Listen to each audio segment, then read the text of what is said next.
Nah, karena itu sobat semua, agar tidak menimbulkan kesalahpahaman, sampaikanlah simbol-simbol yang signifikan dalam bentuk bahasa.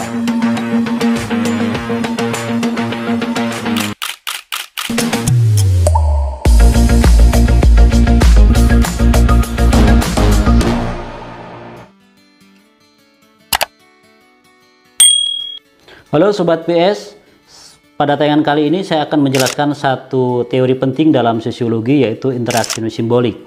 Teori ini sebenarnya adalah salah satu perspektif utama dalam sosiologi, di antara 3 perspektif utama dalam sosiologi. Dan ini juga akan memberikan penjelasan secara lebih detail pada tayangan sebelumnya tentang interaksi sosial. Dan yang salah satu yang digunakan dalam contoh tersebut adalah tentang interaksi simbolik dari George Herbert Mead. Baik, bagaimana kita memahami teori ini? Saya bisa memberikan sebuah analogi. Misalnya, kalau sobat semua bertemu dengan orang lain, kemudian orang lain itu pasang muka cemberut atau pasang muka gembira misalnya, maka kita akan mengambil posisi ketika berhadapan dengan orang lain. Nah, proses kita memahami sikap atau gestur orang lain itu adalah disebut sebagai interaksi simbolik. Jadi kita mengambil makna dari situasi ketika kita berinteraksi dengan orang lain. Nah, teori ini ingin menegaskan bahwa makna itu sebenarnya bukan sesuatu yang berdiri sendiri, tetapi makna itu dibentuk dalam proses interaksi antara satu individu dengan individu yang lain. Jadi makna bersifat sangat dinamis karena dia diciptakan dalam proses interaksi sosial. Itu adalah ilustrasi yang mungkin bisa mengantar sobat semua untuk bisa memahami secara sederhana seperti apa yang dimaksud dengan interaksi simbolik. Oke, saya akan menjelaskan beberapa poin yang dijelaskan oleh Herbert Mead. Ada satu buku yang sangat populer dan menjadi magnum opus gitu ya dari pemikiran Herbert Mead yang berjudul Mind, Self, and Society. Dan sebenarnya pemikiran atau teori Herbert Mead juga membicarakan tentang 3 hal itu, yaitu mind, kemudian self, dan society. Nah, dalam memahami interaksi simbolik, Herbert Mead menjelaskan tentang ada yang disebut sebagai 4 tahapan dalam tindakan sosial. Yang pertama ada impuls, yang kedua kemudian ada persepsi, kemudian ada yang disebut dengan manipulasi, dan yang keempat ada konsumsi.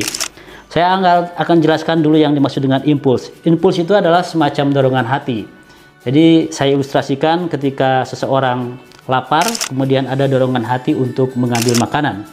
Itu namanya impuls gitu ya. Tahap yang kedua dalam tindakan sosial menurut Mead adalah persepsi. Nah, ketika manusia merasakan lapar kemudian menemukan makanan, maka dia akan mempersepsi, menganalisis dulu apakah bisa dimakan atau tidak, begitu. Itu bedanya antara manusia dengan binatang. Kalau binatang mungkin tidak melakukan persepsi dulu, begitu lapar ketemu makanan langsung dimakan.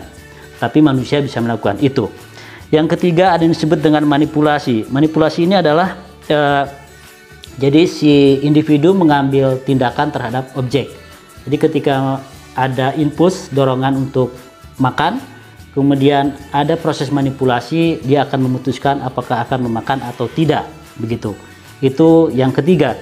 Yang keempat adalah konsumsi. Ini adalah satu tindakan setelah proses yang 3 tadi. Jadi proses yang pertama ada impuls, kemudian ada persepsi, dan yang ketiga manipulasi, dan yang keempat adalah konsumsi, begitu. Nah, itulah tindakan sosial yang dijelaskan oleh Mead sebagai bentuk interaksi simbolik. Lalu Herbert Mead juga menjelaskan tentang ada yang disebut dengan sikap dan isyarat, atau dalam istilah Herbert Mead menjadi gesture. Gesture itu adalah mungkin kita menyebutnya dengan bahasa tubuh. Nah, ada 2 bentuk isyarat yang dijelaskan oleh Herbert Mead. Yang pertama ada yang bermakna signifikan, ada yang non-signifikan.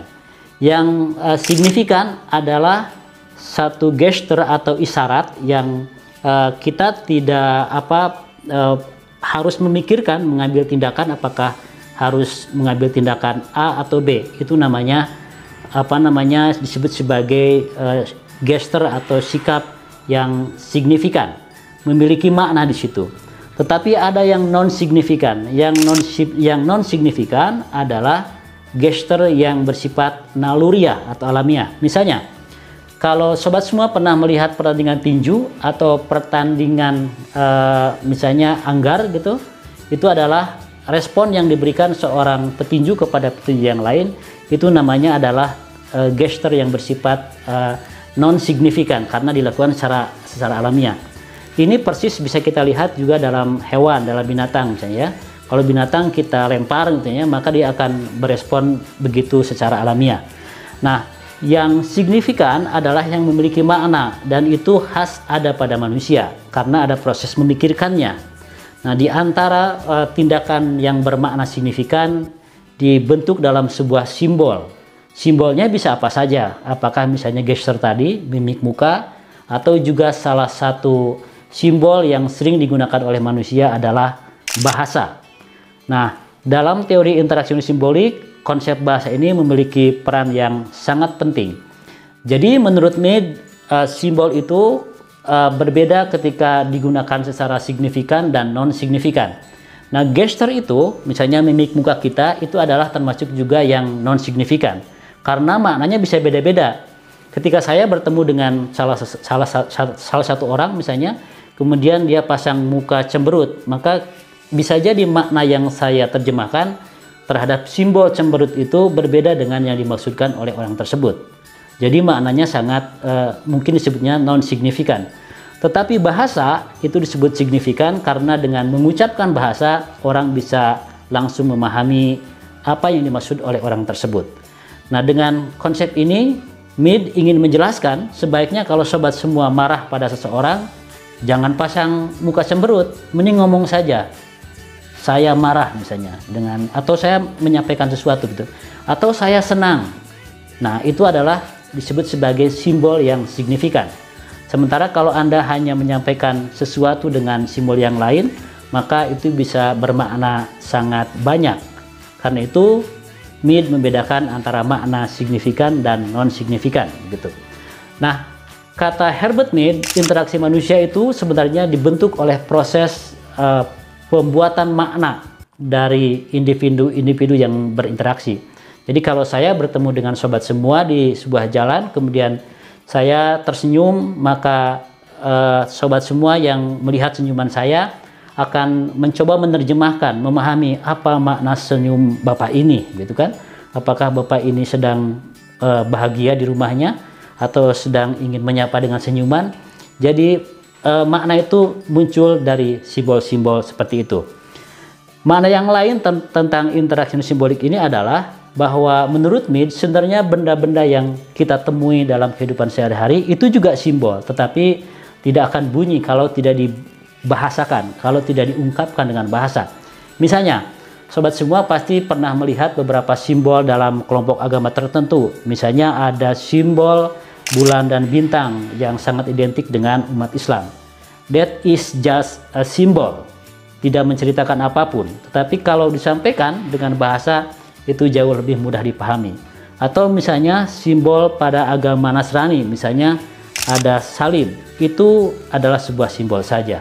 Maka cara yang terbaik, simbol yang mudah dipahami yang disebut oleh Herbert Mead sebagai yang signifikan itu adalah dengan menggunakan bahasa. Kita dalam setiap hari dalam interaksi kita menggunakan bahasa sebagai simbol berkomunikasi dan menemukan makna dari proses interaksi kita dengan orang yang lain.